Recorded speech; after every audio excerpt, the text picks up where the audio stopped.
Hello, everyone, and welcome to At Barrons. I'm Andy Sturwer, and welcome to our guest, Charlie Giancarlo, CEO of Pure Storage. Charlie, great to see you. Good to see you, Andy. Always good. So Pure does exactly what, Charlie? Let's start off with that. What we provide is high-speed, high-performance data storage systems. And we do that both for large enterprise, medium enterprise, and also for cloud providers. So, it's kind of interesting. People say, well, I'm just storing my data in the cloud. And sometimes they forget that eventually that has to go onto something physical that actually stores the data. And that's what we provide. Right. It's a publicly traded company. We'll get into that a little bit. But there's a difference between the kind of storage your company provides, flash versus traditional, and we need to get into that. Please do. Well, storage or data has been stored on the same media for the last 70 years, and those are called disks, magnetic hard disks, and people used to have that in their laptops. But of course, and they used to be even in iPods. I remember there was an iPod with a hard disk in it. So, and some of your viewers may have used an external hard drive at one point in time. Well, it turns out that still the majority of the world's data is still stored on magnetic hard drives that were designed 70 years ago. Now, if you're holding your smartphone today, you may have a lot of storage in that, a quarter of a terabyte, 250 gigabytes. Well, that is what's called flash storage. It's a chip. It's a semiconductor. And it's a more modern way of storing information. It's more resilient. You can drop it. It still works. It lasts longer. But it works very differently than a magnetic hard drive, which has been, up until now, the less expensive way to store data, and that's why a lot of it is still in use. But the flash technology, the chip technology, it continues to get cheaper over time. And we knew when we started the company that one day it would be less expensive than magnetic hard disk storage. So we focus solely on using this flash semiconductor technology to the point now where we are the leading supplier technologically of flash-based storage for large enterprises and for cloud properties. Right. So what does the competitive set look like, Charlie, in terms of the traditional storage companies? And then are there competitors in flash storage? Yeah. Well, almost all of the traditional storage companies have gotten into flash storage, but they did it through a backdoor. So what's the backdoor? Well, many years ago, when the flash manufacturers, these chip manufacturers, wanted to be able to sell flash into things such as computers, right, laptops, desktops, and servers, they said, well, flash works so differently than hard disks. What are we going to do? If we try to get into the computer line, the software is going to have to change, and that'll take a decade to change. That's too long. We can't wait that long. So they came up with a brilliant idea. We will make flash look like a hard disk. And that was the genesis of the so-called SSD, solid state drive. But it is using a chip to mimic the behavior of a mechanical device. It would be almost like using a desktop computer purely to mimic a typewriter. You're sub-optimizing the ability of a very powerful semiconductor chip to do something that a mechanical device does. Pure is really the only company that does not use SSDs. We use the raw flash chips to create storage. It makes us more performant, it makes us less expensive, and it also means we use less space, power, and cooling than anything else out there. Right. So what are some of the names of the companies that are in the business? Oh, well, you're making me name my competitors, Yeah. But the companies that have been in for decades have been Dell Computer, HP, Network Appliance, and Hitachi. Those would be the big, other than ourselves, the biggest out there. Right, right. And so some of those companies, obviously, that you name, make laptops and computers as well. It's a line of business for them. So I noticed that revenue for the company seems to go up and down. I mean, it's growing continuously, but some years it grows 2%, and some years it grows 25%. Yes. Why is that? Well, there's a variety of reasons for it. Part of it has to do with the refresh cycles of large enterprises when they need to. They may say, well, we have enough storage this year, it's expensive, we'll hold back, and then next year, we need a lot more. But it's also based on the cost of the media. That is, semiconductors, as you well know, have a little bit of a boom and bust cycle. and flash in particular is very volatile. For example, last year, if we were at this time last year, flash would have reduced in price by about 50%. This year, it's up about 80%, and so that creates changes in the pricing of the products, and that changes, if you will, the growth rate over time. But as you point out, we consistently grow year after year. And who are your customers? The big banks in New York City or worldwide, really all of the Fortune 500. We're now in 60% of the Fortune 500, Global 2000 customers, but we have 13,000 customers now on a worldwide basis. So I would say if you were to take the 20,000 companies worldwide that operate at larger scale, those are all of our potential customers. So do they have to buy your storage products and sort of connect them to their servers? Is that how it works? That's generally how it works. A large storage product, which could be anything from 20 terabytes, so assume that would be like 100 times the amount of storage you'd have in your phone, to anything such as, our largest customers actually have an exabyte. So what is an exabyte? Exabyte is 1,000 petabytes, which is so that together is 4 million times as much storage as you might have in your phone. So the stock has been a strong performer over the years. Went public in, 2015? 2015, yes. Right, and when did you become CEO? 2017. Okay. So you've led it on a good run, but the stock has actually kind of underperformed since the summer. What Yes, accounts yes. for both those periods of outperformance and particularly the weakness lately? Well, the performance that we had to do with a number of different things. One is increasing market share and revenue gains over the years. We're now, since I started, the company's about 5 times bigger than it was. So revenue growth of 5x. When I started, we were unprofitable. We're very profitable today, so the increases in profitability. And third is that we have largely expanded our total available market by starting with one product that fit one niche of the storage market. We now can cover the vast majority of a customer's storage needs, which is, storage sounds like one thing. It's actually very complex when you get into it, with a variety of different needs that customers have. So as we've expanded as a company overall, that's buoyed our stock. The more recent weakness, I think, has to do with just the market view of it. We obviously got, like many other companies, a little bit of a boost with the AI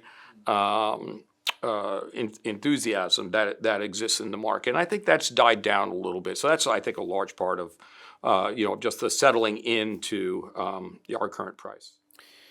I want to ask you about your career a little bit, Charlie. You're literally a graybeard of Silicon Valley, and I can say that because if I had a beard, true. I'd be gray also. Yeah. Some people say, they look at Silicon Valley and they say it's changed, that young people are, this entitled group of whiners, and the older managers are all these bros who are, libertarian whiners. Right. And what's going on in Silicon Valley? Well, you have to be careful to take the loudest voices as the overall ethic of the valley. There are a lot of people who are just don't make a lot of noise outside of the promotion of their own organization, right? And the loudest voices tend to get the most material. I tend to look at whether it's our employees or other employees across a spectrum, and you get certainly on one part of the spectrum, you have very employees that feel very entitled, and when they talk about work-life balance, they're really talking about, no, we really want to have a job that pays us well, but we don't have to work very hard. And then you have others that are very mission-oriented, who want to be part of a winning team, who really want to make a name for themselves as being part of something that's bigger than themselves. And there's no question that COVID was a major disruption culturally, I think, to business. And I do think, and I've said this, is that I think that the world and the U.S. is suffering from a little bit of a COVID hangover, and getting back into a more social environment, a more engaged environment, a more face-to-face environment, getting together with people, is it's the natural state, I think, of humans, and we have to get back into that as a society. Engaging more face to face. Another trend in Silicon Valley, Charlie, is not going public as much Yes. or going public later. Yes. A lot of CEOs and VCs complain that the public markets are fraught with regulation and unnecessary risk, and then plus there's a flood of venture capital, so companies don't need to. Right. You've run both private and public companies, or Yes. been in private and public companies. And I was in private equity, the dark side for a while, private equity. With Silver Lake, Yes. right. Yeah. What's your take on what's going on right now, this trend? Well, I think the take is actually quite simple, which is that there is so much more money today, even on a relative basis, in private equity, whether that's venture capital or large-scale private equity, that it is just much easier to stay private. That type of money didn't exist before, except in the public market. Secondly, with the changes of all the rules and regulations around both stock options, RSUs, and now the secondary market, where you can stay private and yet you can get liquidity for your workers, that generally have limitations of holding on for 10 years. That has made it easier as well for companies to stay private. So I think between the influx of a lot of private capital and the changes in laws, that's the reason for it. I think it's less about personal psyches and a change in mentality than it is about a change in laws and the way that and the change in where the money sits. You have an engineering background. You studied electrical engineering, double E at Brown, and also graduate school at Cal Berkeley. Then you became a manager, and you do both. I mean, some people say that engineers shouldn't be managers, or engineers make lousy managers. How do you reconcile those two, or how have you? Well, we'll have to do a survey to see what my team thinks of me. Well, look, I think in technology companies, at some point in time, you have to be a leader in technology. And I think we see what happens when non-technology-based leaders take over technology companies for too long. I'm not saying that, I think other backgrounds are very good at certain points in time. But when there's a lot of underlying change in an industry, and you're in a technology company, you have to have leadership that understands that technology. It can't just be about sales or about finance. I think that the ability, sometimes it's called to be able to see around corners or to look a little. It's not as if we can predict everything, but by understanding the industry well enough, where you have a good sense of what the next decade is going to look like, or what are the important trends. There are so many fads out there. If you chase after every fad, you're going to fail. So you've got, I pride myself on as much of the things that I decided not to do as the things you decide to do, because there are so many fads out there, it's easy to get lost. How would you describe your management style? Very inclusive, very open. I want a lot of voices in the room. Team of Rivals, a favorite book of mine. I think a team of rivals is very important, and I want people who challenge the status quo, and I want a lot of initiative inside the organization. And what about where you grew up, and how did that inform you in your career? What do you think about that? Well, I grew up 5 miles from here, just on the other side of the Hudson River from Manhattan. It was a great place to grow up. I was in New Jersey. You have to say it. In New Jersey. Okay, say it. Cliffside Park. Okay. Cliffside Park, New Jersey, and I was the first of 4 boys, and the first in my generation. So I think something that I grew up with, whether it was impressed upon me or whether I just felt it, was tremendous responsibility, for not just my brothers, but actually the generation that were all born after I was. And I still feel that, very much today, just a responsibility to contribute and responsibility to lead as best I can, but also responsibly.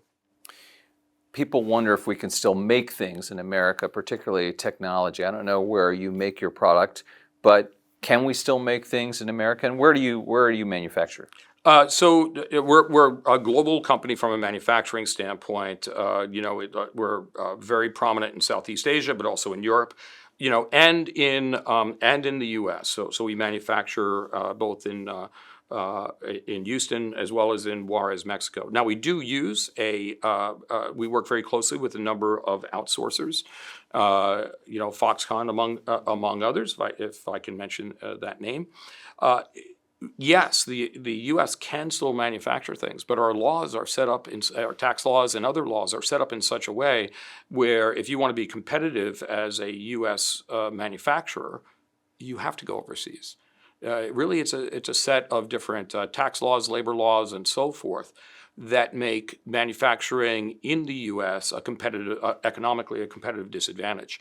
You called me a graybeard. Well, I was here during the 90s when outsourcing started to take place. And, frankly, we were one of the first at that time with the company I was with to start to outsource our manufacturing from California, believe it or not, into China and Southeast Asia.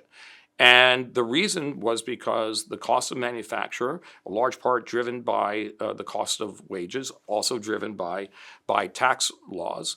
And if we didn't do that, we would have lost out to other companies that did.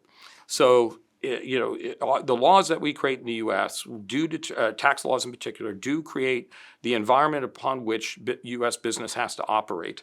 And right now, back then, and still currently, it encourages overseas manufacturing. Now, that is improving with some of the tariffs. Not that that's the best way to do it, but it has helped it somewhat.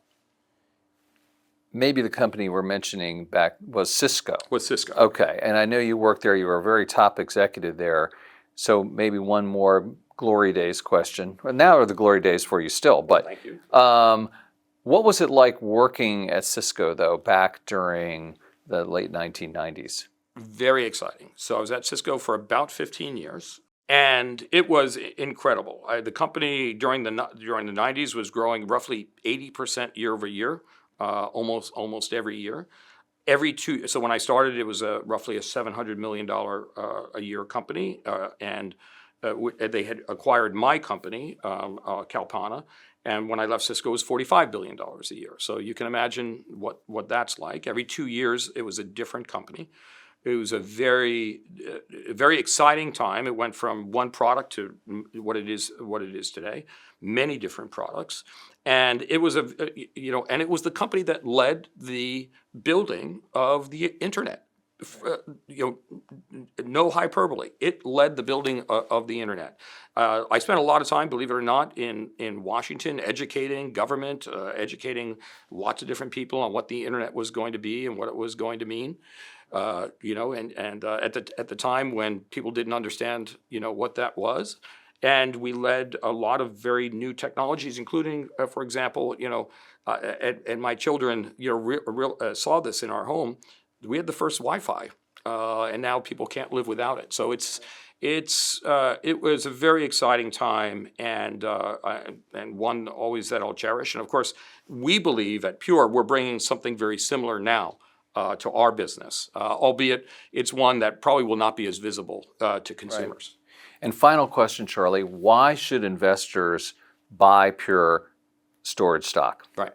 Well, one of the reasons why I joined Pure was the realization that data is never going to stop growing. It's just going to continue to grow, and we're without a doubt the world's leaders technologically in data storage. We believe that not only are we going to become number one in this space, but we believe we're going to transform data storage in a fundamental way. One example of which is I'm on record, so I can mention it here, that I believe we'll sign our first hyperscaler to our technology by the end of this year.